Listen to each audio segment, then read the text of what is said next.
accommodation we have available is for wives only. We can't accommodate husbands, I'm afraid. Yeah, but why can't you accommodate the husbands then? Well, we used to house husbands at one time, but we had to discontinue the practice. We used to tear up the sheets. Well, I don't think very much of it. Mr. Ward, in many places in England, the families are not kept together. They're broken up as soon as they become homeless and the children put in care, etc. Now, if we rehouse homeless families, people would say it was an easy way to jump the queue, wouldn't they? So we can't do it for obvious reasons. And it must be strictly understood that this accommodation is only temporary. After 3 months, make no mistake about it, we turn you out. We have no objection to your coming to see your... Homelessness was a problem. The planners and politicians were right to wipe out the old slums. But were they going to build enough new homes in time? Well, it was a question largely of modernising the city. We had, I think as everybody's aware, a particularly difficult housing situation. We'd always been a rather prosperous city insofar as employment was above the national average. Sir Albert was under great pressure from a Conservative government in the very early 60s, criticised because he wasn't spending enough, because he wasn't building enough houses, because he wasn't pulling down enough houses. I remember a Conservative minister coming and saying that, when you kindly invited me to go around with you.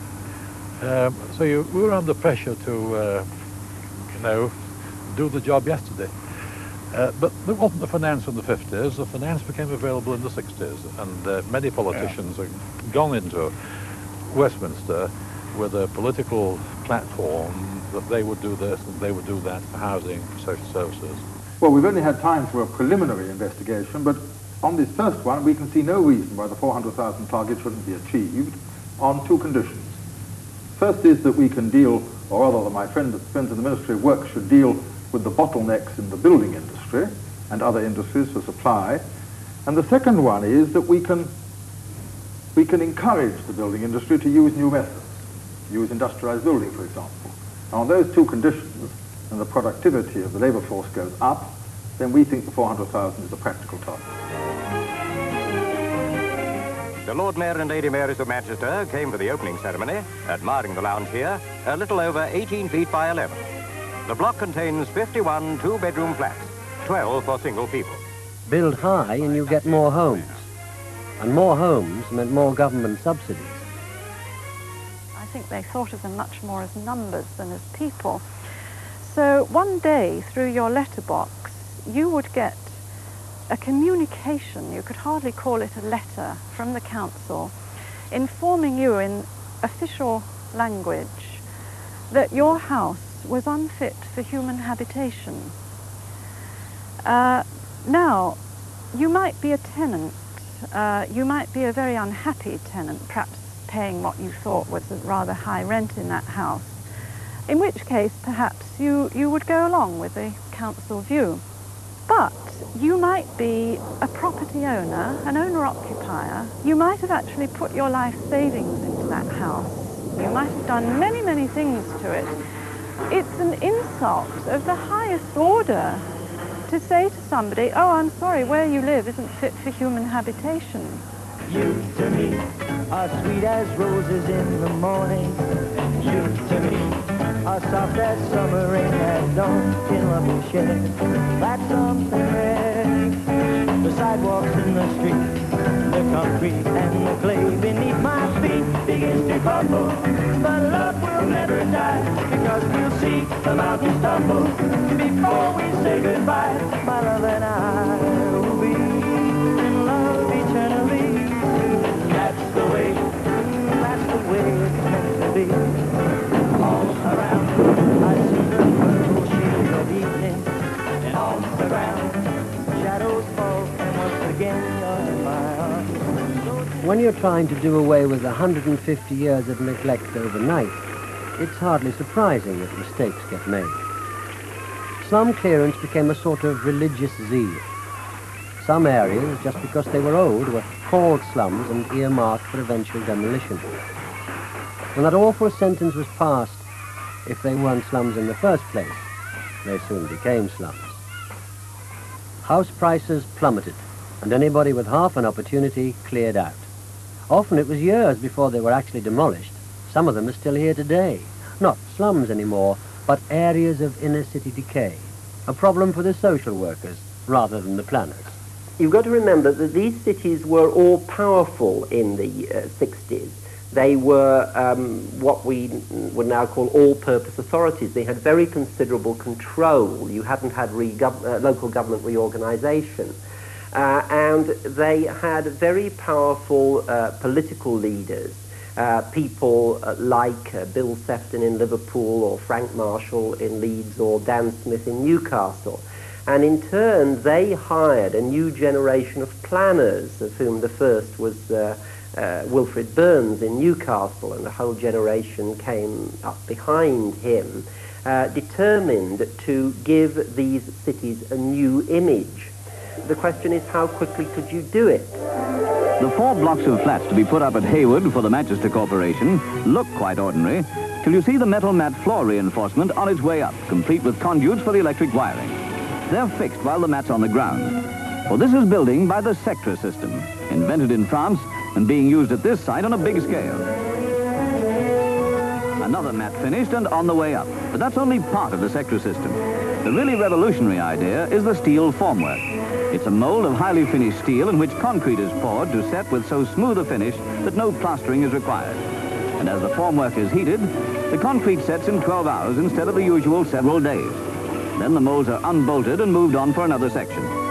The contractors expect a 1/3 saving of time. In the present housing shortage, time is the essence of the contract, and so is money. The sector system, promising a big saving of both, came just when it was wanted. The contractors came in with their fancy new building packages, and the council has been used by all this, and sometimes also been used by trips to Scandinavia to see these in action, bought them over the counter, little realizing the kinds of problems that they were going to inherit from construction systems that went wrong, from uninhabitable buildings, and sometimes, of course, from corruption in the whole process involving contractors and architects and other professionals who were swept up in this process. Now, this is the new build open plan living area, dinette, breakfast nook, stairway, lobby. I see. I mean, and what's that? I mean, it's not what I call cosy. It looks a bit big. Oh, not at all, not at all. When you realise that it is, in fact, living area, dinette, breakfast nook, stairway, lobby all in one, it is, in fact, laughably small. Well, that's not laughably. What's that up there? The toilet. The toilet. We closed that off, of course. Oh, I should hope so. Where's the kitchen? The kitchen? Ah, now the kitchen. Now just imagine the kitchen of your dreams. Hmm? Now, forget it. The new build plan with kitchens is to have your sink on top of the refrigerator there. Yeah. Next to that, your sink unit, china cabinet, washing machine with spin dryer, electric dryer, saucepan rack, vegetable rack, plate rack, and rack. There. All fitting in, as you see, with a new build pattern for kitchenettes. I see. Where do I fit in? The housewifette. You go in just about there. Everybody, politicians, planners and people, were taken in by the architectural brilliance of the drawings. Concrete foundations paved with good intentions. They were bold, imaginative and uninhabitable.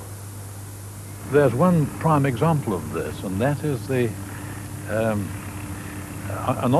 a supposedly architecturally brilliant block of flats with everything new in it, every new idea, in Hunslet. Now, when they'd been built, and much trumpeting was done about how marvellous they were going to be, when they were built, and I saw them for the first time, I was appalled. The colour in itself was forbidding.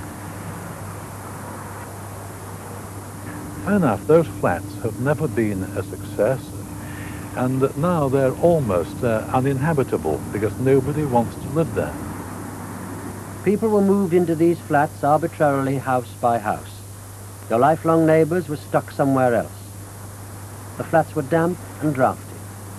The fuel bills were like telephone numbers. This year they're going to be pulled down. It's an example of systems building which was very, very fashionable in the 1960s. It was strongly promoted by the government. And what systems building was really about was supposing that you could mass produce on an enormous scale buildings by prefabricated parts as though you were turning out motor cars on a factory production line. Industrialization in building is, I think, simply facing the facts of the situation, the fact that housing is a mass need. It's not like building town halls or made-to-measure suits. It is like providing cars or off-the-hook suits. My brief in the Yorkshire Development Group was to design a system of industrialised housing for the 4 cities which compose it. These are Hull, Leeds, Nottingham and Sheffield. The idea of this system is really very simple indeed. It consists of a family of houses of all sizes, from 1 to 6 persons, which can be built up one above another, like this, in almost any pattern, and which can be built next to each other, like this, again, in almost any pattern. Having got out this idea, this family of dwellings, one has automatically created an extraordinarily simple basis for factory production. You can't treat buildings as though they were something like typewriters or tape recorders. You can't mass produce them in this way. Or if you do, you have to have the most fantastic controls over the process, and we didn't have that here. So, in fact, it's actually falling apart visibly. Not surprisingly, it's been very uncomfortable to live in, and the main problem is damp. If you look at 100 Grange, it's the chipped corners you'll notice. And it wasn't particularly avant-garde technology by the standards of the time. It was about, you know, sort of state-of-the-art stuff rather than avant-garde stuff. But you put together the slight strain that puts on the design team, the slight strain that puts on the accuracy of the work done by the contractors and so forth, a few other little things like that, and you finish up with a scheme which begins to go wrong at all the corners, and once it starts to go wrong, it becomes sort of curiously cumulative, and, you know, finally despair sets in, you decide to pull it down. But of course that problem was already visible at Ronan Point, with tragic results, alas. But at Ronan Point it was a very small technical point, really. The immediate cause of the explosion, say the tribunal, was incredibly enough a rather innocent-looking object like this. A substandard brass nut joining the connection from the cooker to the gas supply, but it does throw doubt on the system whereby Ronan Point was built. All such stories over 6 blocks high must in future be checked by, they say, by a structural engineer to make sure they're not prone to progressive collapse, and all joints have to be strengthened. The disaster didn't stop them building high-rise, but the public did begin to think twice.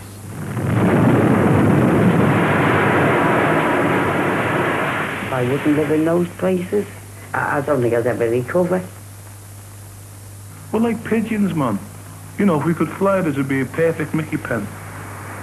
Sometimes I could go berserk over my kids.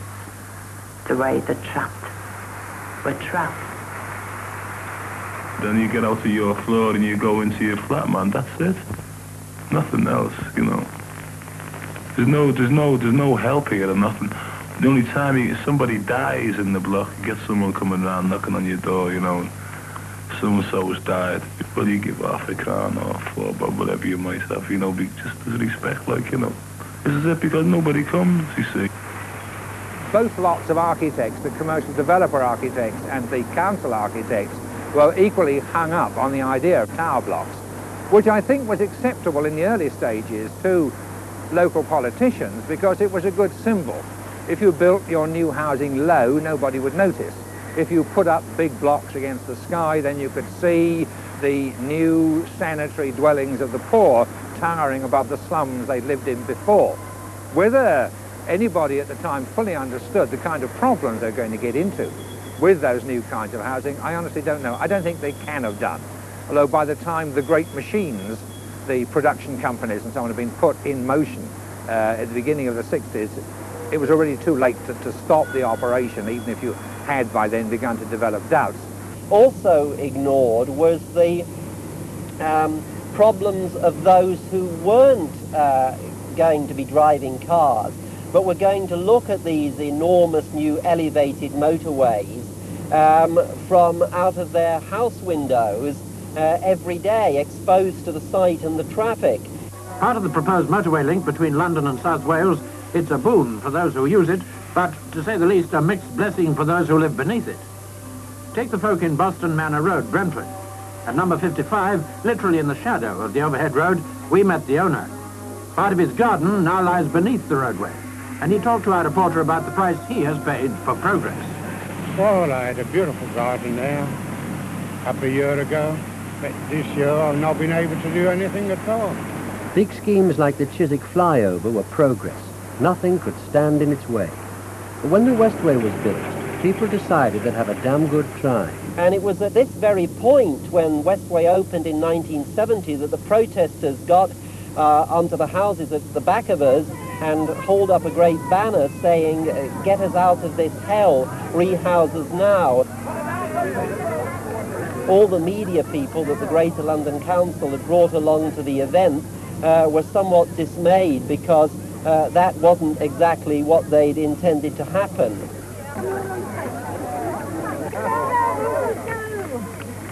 I have great pleasure in declaring Westway open. It's a celebration for you, sir, but it's not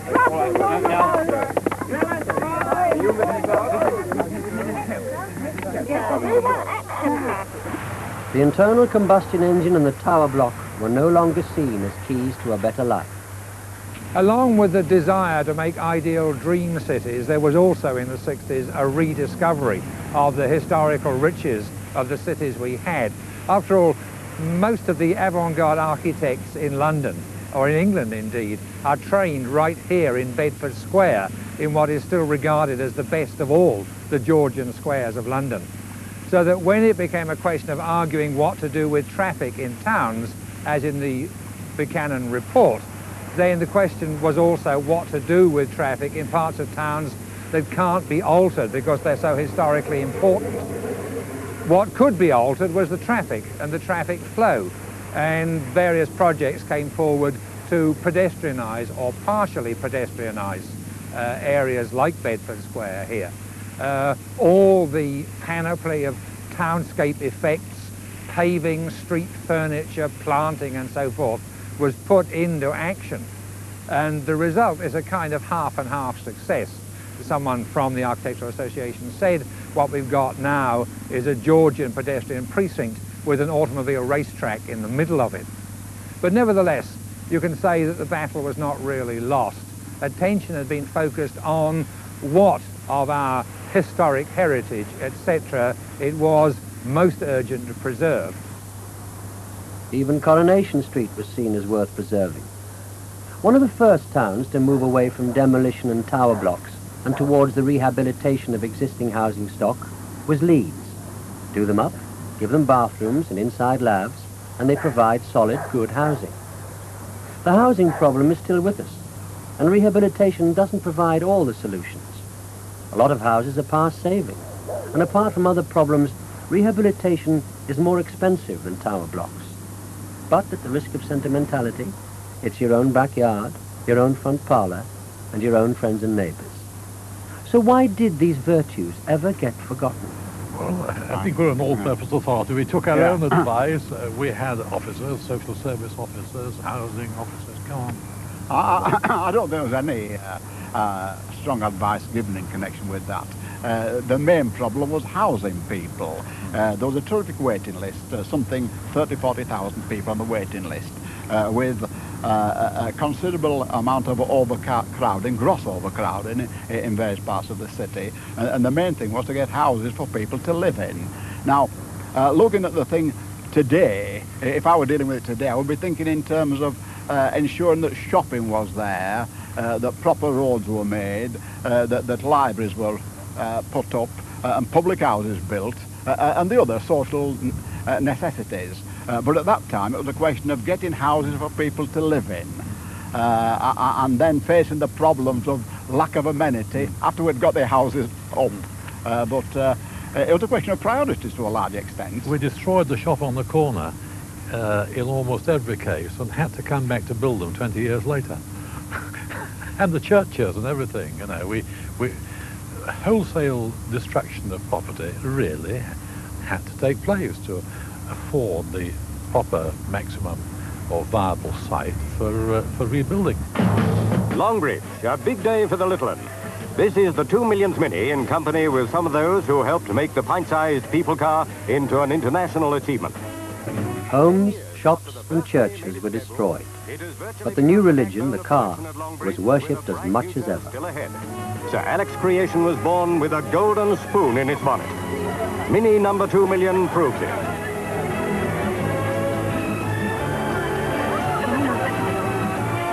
So, the shiny new addition to the family of Minis. Surprisingly, in 1982, something like a third of the population don't have any access at all to a car.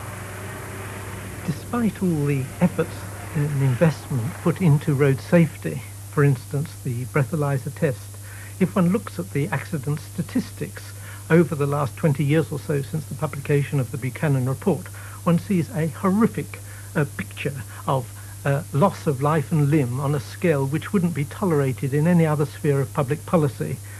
In that period, about 2 million people have been killed or seriously injured on the roads of Britain. That is equivalent to the populations of Birmingham, Leeds and Manchester together. Gotta go. I hope you're ready, girl. Take a look outside. Don't mind the weather, girl. Let's take a ride. Getaway. We'll leave the city folk. They'll have to stay. Don't have to back them. Just get away. It is sometimes said that English people don't value their environment, and that's the reason we have such a poor environment. I don't believe that for a moment. There's a great deal of evidence to the contrary. People value the quality of the streets in which they live. They value the fact that their children can walk or cycle to school in safety. They value their public transport system. The problem is that although an individual may value these things, there's nothing he can do to prevent their decline. Even, for example, if he were to take an extreme action and sell his car, it wouldn't make any difference. The space would be filled up by somebody else's car and things would be just as they were before. I believe that the time is right. Don't let it slip away. Instead of dreaming about tomorrow, you can live today if you get away.